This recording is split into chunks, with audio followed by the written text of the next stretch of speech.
Lecture 1, Foundations Unit. The Foundations Unit provides students with an understanding of the concepts that are necessary to engage in good critical analysis and evaluation, and also in philosophical discourse or dialogue. And these tools are extremely important, and just like the tools in a toolbox for a carpenter, not every tool is the right tool for every job. So you have to know which tools apply to what it is you're trying to accomplish. And that's what I'm going to give you in this first lecture, is some information about that. And we'll talk a little bit as well about the nature of proof, absolute proof and conclusive proof. We'll talk about philosophical presuppositions and logical conclusions, a little bit about crossing what philosophers have called the line of despair, or the Thanatos syndrome. And we will talk about the Latin term imago, which means image, in the context of three views of the self, three possible views humanity has: imago naturalis, imago impersonale, or imago Dei. So let's begin with the very meaning of the term philosophy. Philosophy comes from two Greek words, philos and sophos.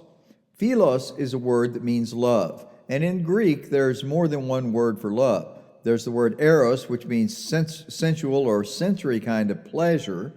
Often we associate that with sexuality, erotica, for example. And there's also the word agape, which means unconditional love or well-being or goodwill. This would be the kind of love that we're told in the Bible God has for us, that we, not deserving His love, still receive His love simply because He wants to love us and bless us. And then there is this other love, philos, which is a word that refers to respect, admiration. Sometimes it's the word you would use if you're talking about a close friend, someone you admire and respect. He's my friend, I love him. Or it could be a love you have for your mom or dad. But it involves that idea of respect and admiration. So the word philosophy itself begins with the idea of love, as in respect or admiration of something. And that something is sophos, the other Greek word, which is the word that means wisdom. So literally, philosophy is the love of wisdom. And that's great. Wouldn't it be great if everybody genuinely loved wisdom? Not just loved what they preferred or loved what they wanted or loved themselves, but that they loved wisdom truly. Now, why is that such a great thing and why is it important? Because wisdom means the proper application of knowledge, applying knowledge in a way that brings no harm to oneself and no harm to others. That's true wisdom. But, of course, no one can have wisdom unless they have knowledge first. Knowledge precedes wisdom. You have to know something in order to apply what you know in the right way.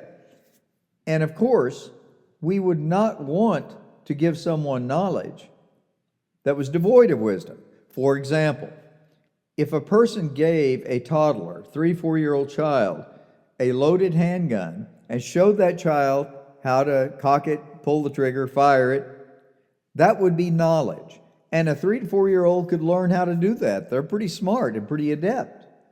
But most of us would say that that is not a wise thing.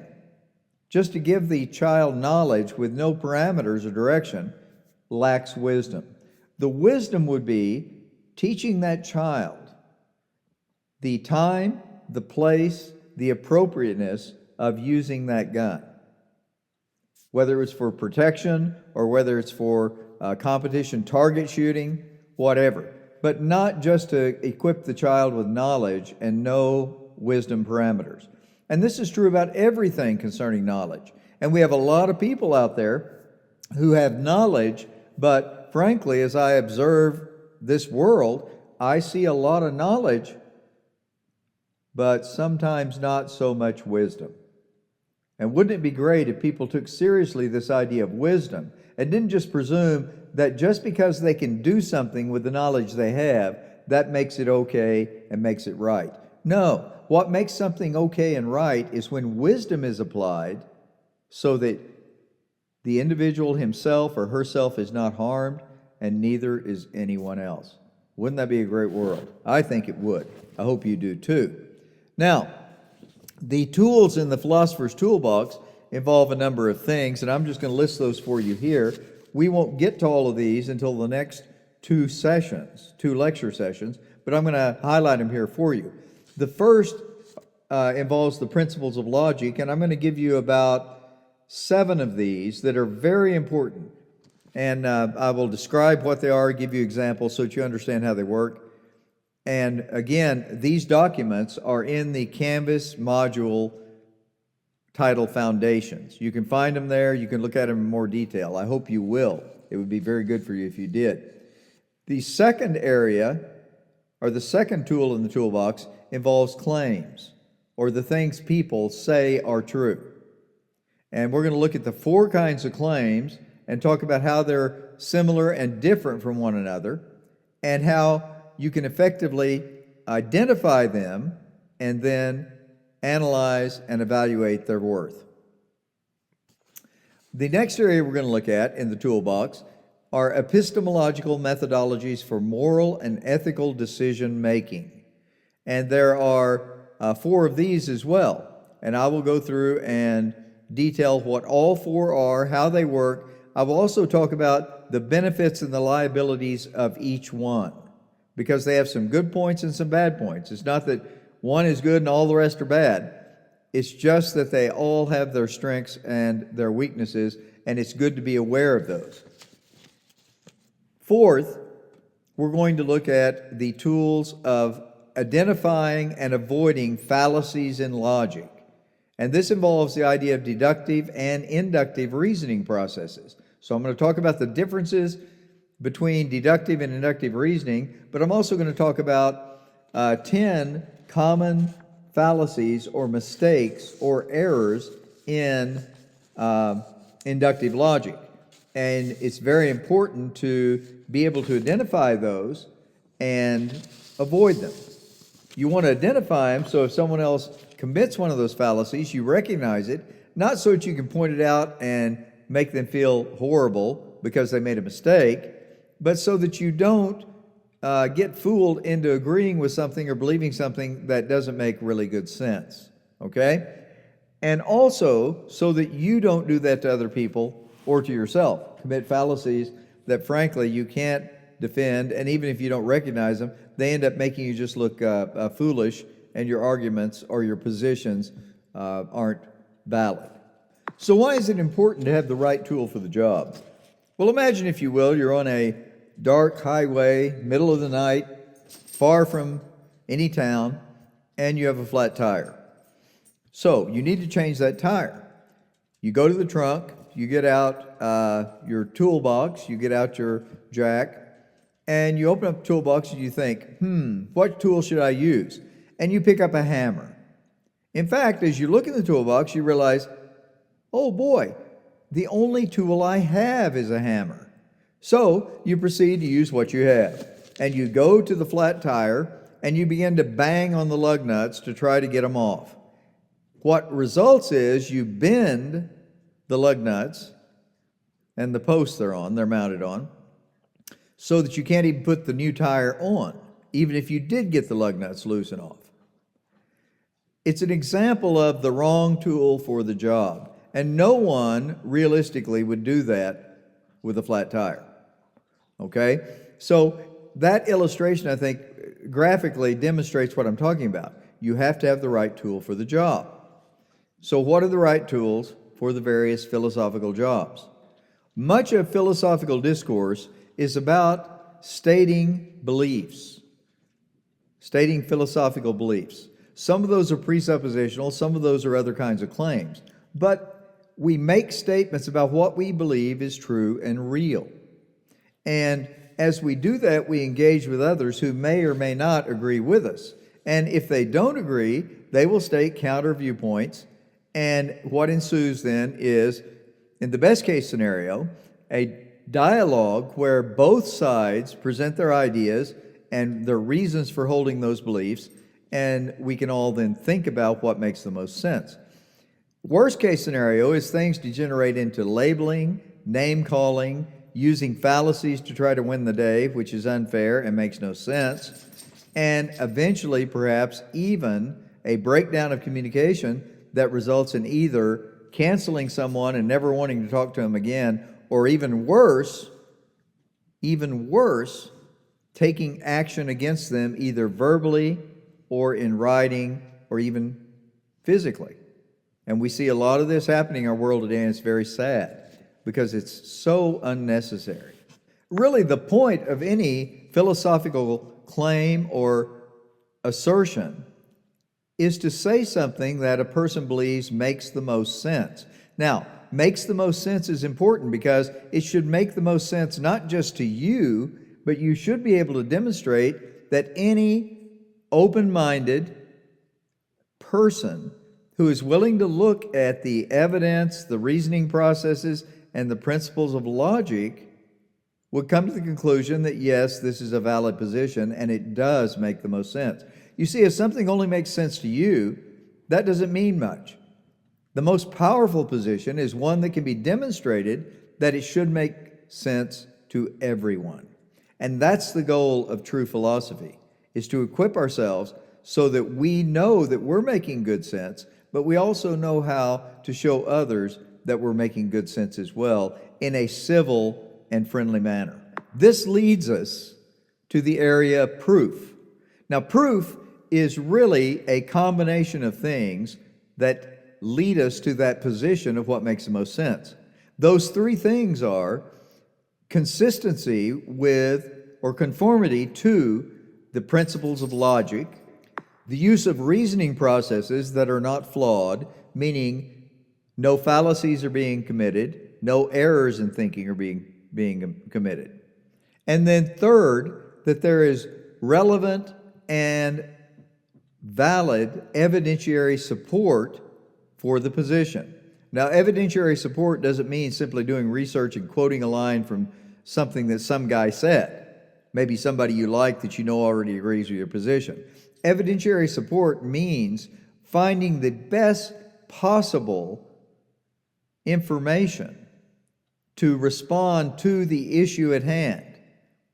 If the claim, for example, is that a person should not smoke this new marijuana that's being produced, the evidentiary support would not be just quoting someone that you like that agrees with you. It would be looking at all of that evidence out there, whether it is research-based, from medical people, or whether it's anecdotal from people you know, or whether it is your own personal experience, or whether it is from expert sources who are non-medical but are involved in other fields that might be important and relevant to that question. That evidentiary support, when it's all combined together, can provide a good basis for saying what makes the most sense. Now, there are two kinds of proof that people look for. One is absolute proof, which is 100% error-free certainty. Now, I'm going to tell you, absolute proof is very difficult to come by. Most of the time, we don't live our lives based upon absolute proof. For example, if I were to tell you that my wife loves me and you were to say, prove it, how would I do that to satisfy you 100% so there could never be a question? Well, the answer is that would not be possible. If you were to say to me, my mother loves me, I could say the same thing. But that's not really the point. The absolute proof is not something to be sought after as finite, limited human beings.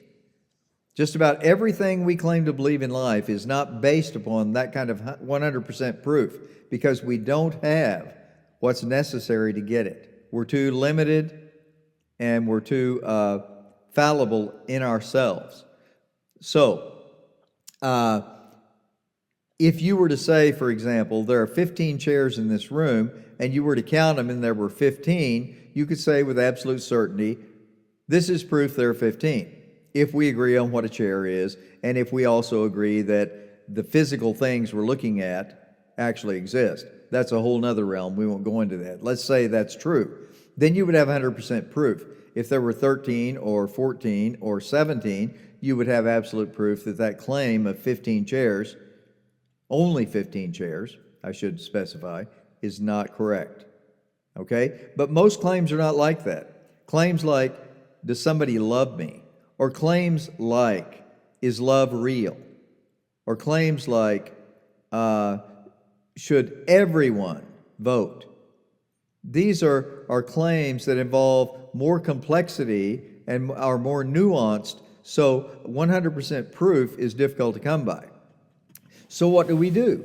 Instead of 100% proof, we opt for the best possible approach, which is conclusive proof. And conclusive proof says that we can determine what makes the most sense, and even if we can't determine with 100% accuracy what is true, what makes the most sense is the best position. Let me give you an illustration from something that's pretty extreme, but we do it all the time. In our judicial system, when we have a trial for first-degree murder, we don't have a trial unless there's a possibility of doubt, unless it's possible the person accused is innocent. We only have a trial if there's a doubt and a question as to what the ultimate final truth is.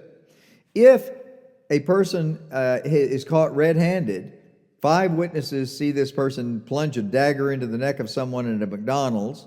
There are emails that threatened to do this from that person, okay?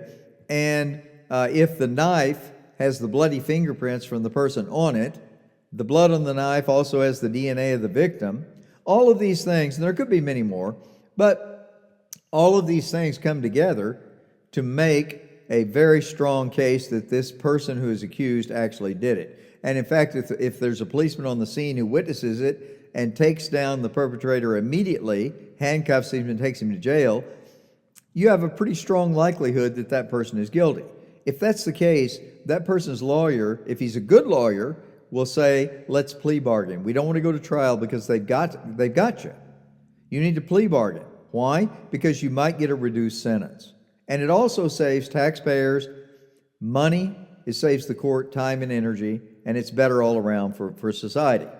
But if there's a question, we don't know if the person who's accused is guilty or not, we have a trial. And what do? We assign 12 people called jurors to sit in the courtroom and listen to the presentation of all the evidence, listen to the presentation of all of the arguments, all of the cross-examination, and the counter-arguments, after which they're sequestered with all of that information and material to make a determination as to the guilt or innocence of the accused.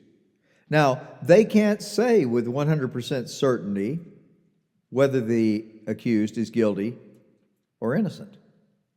They make their best judgment, and that's based upon the evidence, which incorporates the principles of logic, reasoning processes, and evidentiary support. And they conclude, when they bring in the verdict, that this is what makes the most sense. Now, could they be wrong? Is it possible an innocent person can go to prison? Yes. Is it possible a guilty person can go free? Yes. But if we use really good tools of critical examination and analysis, the likelihood of that happening is diminished. And this is the best position we have, to figure out what makes the most sense and commit to it. To figure out what makes the most sense and not commit to it is lunacy. It's foolish. No one should do that, and no one who is forthright or in their right mind would ever do that. They would prefer what makes the most sense and commit to it, and they would invite others to do the same, and even expect others to do the same. Now, this issue of philosophical presuppositions is also important. Philosophical presuppositions are the things that you believe that you don't necessarily prove. They're things like, my mother loves me, I think it's good to be honest, God exists or God doesn't exist. Those kinds of issues are philosophical presuppositions. But philosophical presuppositions are the foundations upon which we live our lives. The other things we say and do come out of those. As a result, this means that these presuppositions are very powerful because they drive the outcomes that we see in our lives. And if we live in consistency and conformity to those presuppositions, logical outcomes occur. For example, if I believe as a presupposition that I'm invincible and drinking and driving can never hurt me, I will likely, if I'm consistent, drink alcohol and drive. Now, I might have a car accident where I'm severely injured or even killed, or I might severely injure and kill someone else. That's a fact. We know it happens. So that would be a logical outcome of my presupposition that it's okay to drink and drive. That would qualify as a bad philosophical presupposition because the logical outcomes could be very bad. What you want are philosophical presuppositions that are good, and if you live consistently by those, the outcomes in your life will also be good, meaning not harmful to you or others. They will be benefits rather than liabilities. And this is something that every one of us should seek for. The final thing I want to say in this lecture involves the concept of the Thanatos syndrome, Thanatos is the Greek word for death. Thanatos syndrome really means the death wish, or the view that life is so horrible or meaningless that escape from life is preferable, so death is preferable to life. This does not happen to most people, but the danger is this: if you have philosophical presuppositions that are bad, and you live consistently with them, the outcomes will be consistently bad as well. And if that happens enough, for long enough, that builds up in a person's life to the point where they begin to question, what's the point of going on? Everything is horrible. And if they reach that place that philosophers call the line of despair, where if they cross that place, there is no hope, then death becomes preferable to life. Now, that's possible for some people. I hope and pray that never happens to any of you. I hope you always find faith. I hope you always find love and hope in your life to keep you going and give you a reason to keep going. Hope you have wonderful relationships. That is my greatest desire for each one of you. I want to stop there, though, and just point to the next lecture. I'm not going to talk about imago in this lecture because we're out of time, but I'll pick it up in the next lecture, and it's very important because I believe imago, the image of ourselves that we embrace, is maybe the single most important thing we can do in our lives to ensure that we pursue good philosophical viewpoints that have good outcomes, and we avoid hopelessness and despair and the destructive consequences that arise from a belief that life is absurd and meaningless. So, hope you have a wonderful day, and I look forward to hearing from you and sharing again with you in the next lecture.